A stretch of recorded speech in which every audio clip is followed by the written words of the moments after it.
What is time? We feel it pass, second by second. But physicists and philosophers still argue about what time actually is. Three big answers compete: presentism, eternalism, and the block universe. Start with the everyday view. The past is gone. The future has not arrived. Only the present moment is real. This view has a name. Philosophers call it presentism. Presentism matches how life feels. You cannot touch yesterday. You cannot grab tomorrow.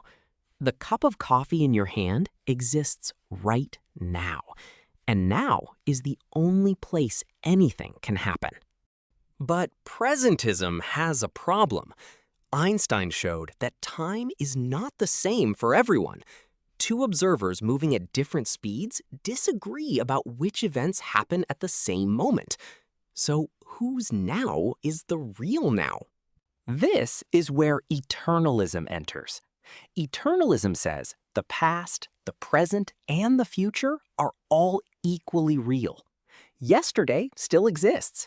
Tomorrow already exists. Time is just another direction, like left or right. To picture eternalism, physicists use the block universe. Imagine all of space and time as a single solid block. Every moment that ever was and ever will be sits frozen inside it like layers in a loaf of bread.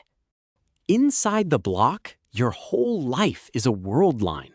Your birth sits at one end, your last breath sits at the other. Every birthday, every meal, every conversation is a permanent point along that line. So if every moment exists, why does time feel like it flows? Why does now feel special? Block universe thinkers say the flow is an illusion, created by memory and consciousness moving through the block. Compare the three views side by side. Presentism keeps only the present. The growing block keeps the past and the present, but not the future. Eternalism keeps the past, the present, and the future as one solid whole. Physics seems to lean toward eternalism. Einstein's equations treat time as a fourth dimension woven into space.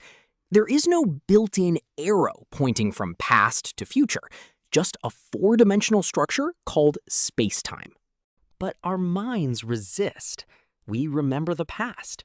We plan the future. We feel a sharp boundary called now.